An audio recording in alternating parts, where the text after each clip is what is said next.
Welcome back to Combat Sports Weekly. This is a part of the show where we take a look at all of our headlines and highlights. Let's jump right into the national headlines.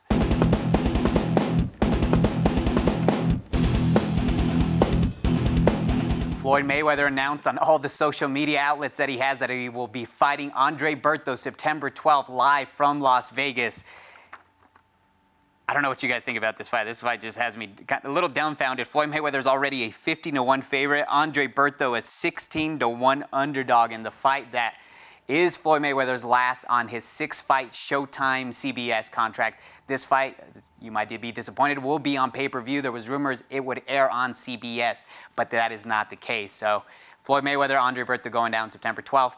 Over the weekend, another guy at that same welterweight class, Danny Garcia, outstruck, you can also say, because he won 9th round TKO stoppage over Paul Malignaggi. Malignaggi, of course, a 2-time champion. This might be the last fight we see him at. Malignaggi, a former welterweight and super lightweight champion. Danny Garcia improves to 31-0 and stakes his claim as one of the best fighters there in the 140 and 147-pound weight class. Will be interesting to see if we see Danny Garcia face a guy like Amir Khan or Keith Thurman here. So as more news develops over him, he continues to rise over the rankings. One other guy that continues to claim his stake as one of the best 160-pound fighters is Danny Jacobs, a guy who suffered from cancer. This guy, was on essentially almost his deathbed. He battled cancer. He came back to win the 160-pound title. He fought Sergio Moro over the weekend in a fight where both guys were put down in the first round.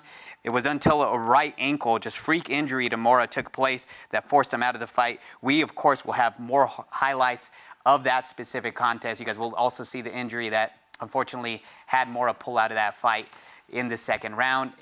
Bigger news, as we mentioned here, Andrei Arlovski and Frank Mir in one of the huge heavyweight fights that could take place in that division will be taking place at UFC 191. Arlovski, almost a 2-1 favorite in that fight, and essentially both guys are having a revival of sorts in that heavyweight division. So it'll be interesting to see who comes away with this one, and a potential title shot's probably on the line for one of these two guys. So it'll be interesting to see if both guys continue that winning streak that they have.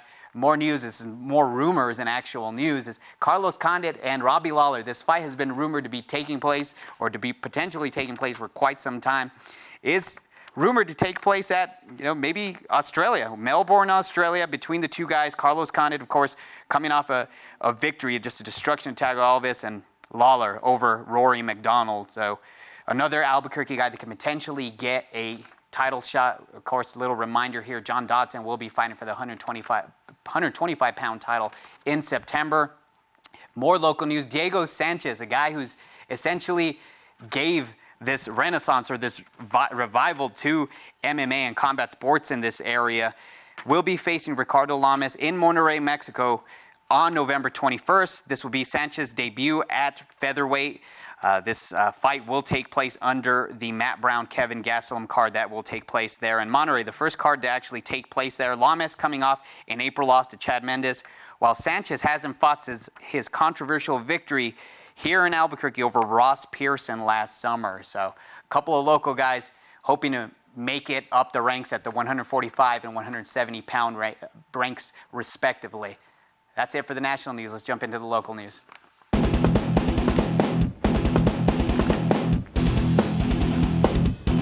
A couple of weeks ago, we let you know that Austin Trout will be fighting on a co-main event for CBS. That's all changed, as PBC, Premier Boxing Champions, will actually now air on Fox Sports 1. They just got done with the deal with Fox Sports 1. Austin Trout and Joey Hernandez will be fighting on the main event. Again, this is a special day, Tuesday, September 8th at 9 p.m. Eastern. That's 7 p.m. New Mexico time. Again, Austin Trout versus Joey Hernandez, the debut of PBC on Fox Sports 1. Very interesting fight here for Austin Trout. Of course, he's on a 3-fight win streak, trying to get back to that championship caliber level that he's trying to get. And he's hoping that a win with Joey Hernandez will actually take him to another potential shot at a title. Locally, especially here in Western Texas and Southern New Mexico, King of the Cage Warriors will be taking place Saturday, August 8th at the Socorro Entertainment Center. The doors open at 5:30. The fight starts at 7 p.m. Make sure you guys catch them. They've had some pretty good crowds go down there in the Socorro Entertainment Center. A lot of popularity here with King of the Cage down in southern and southwest Texas, I should say. Hopefully they come back to the Albuquerque area, and it looks like they will here in a couple of weeks. Landon Venata from Jackson's MMA. The guy's originally from Florida, but he's now training out of Jackson's MMA for quite some time. He owns a house up in the East Mountains, actually. He will be fighting on the RFA card Friday night on Axis TV, taking on a guy by the name of Nick Labosco. Again, Axis TV, Friday, August 7th. Make sure to catch Venata. He's an undefeated fighter out of Jackson's MMA. And more, I guess, local news. Ray Borg, we had him on as a guest last week, and you'll see his interview repeated here at the end of the show. We'll be facing Jean Herrera on Fox Sports 1 Saturday night, August 8th, 8 p.m. Mountain Time. So he's the first fight on that Fox Sports 1 card.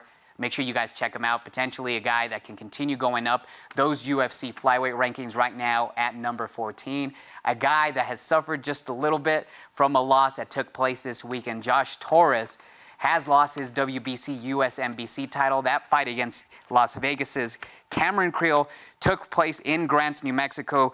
Josh Torres loses a majority decision in that first fight card in Grants, New Mexico in nearly 40 years. So the Albuquerque boxing scene hurting just a little bit with recent losses from Josh Torres and Fidel Maldonado. Hopefully those guys can pick it up later this year. That'll do it for the headline segment. Let's jump right into the highlights.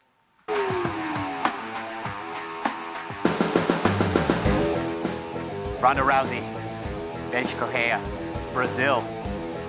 All it took was 34 seconds for Ronda Rousey to destroy Bench. It's just unbelievable that Bench would just stand up with her. Rousey, of course, not even going for a takedown. She wanted to give it to her. For pay-per-view copyright reasons, we can't show you guys the knockout, but I'm sure you guys have seen it on YouTube, or, I mean, it's short enough to probably be a Vine video, so I'm sure everyone has seen it, but nonetheless, she keeps that 135-pound title.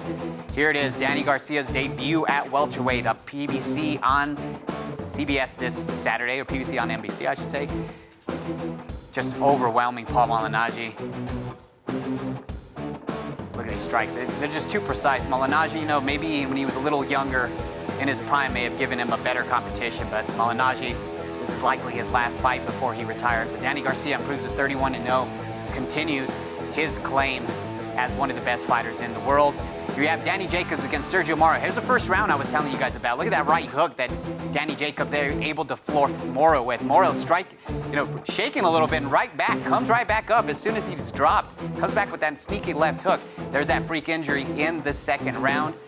You have Mora's just knee and ankle just fold at the same time. He was unable to continue. Just a terrible injury to happen to Mora, and a championship fight for him there at 160 pounds.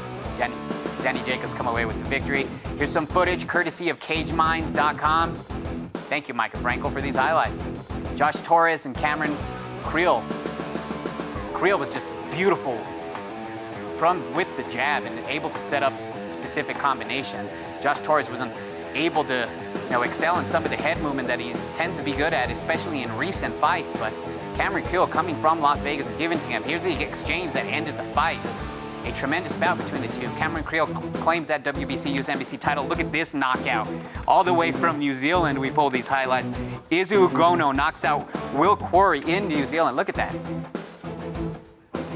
He actually landed in someone's plate. They were serving dinner there ringside. And as you can see, look at that knockout. Just devastated. You'll see it. He lands on someone's rice.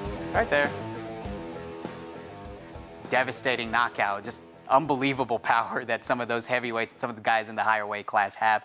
That'll do it for the highlights. As mentioned, we have a couple of guests here. 2 UFC flyweights, actually. We'll be back with Joby Sanchez, and then right after we'll re-air our interview with Ray Borg. Catch you guys after the break.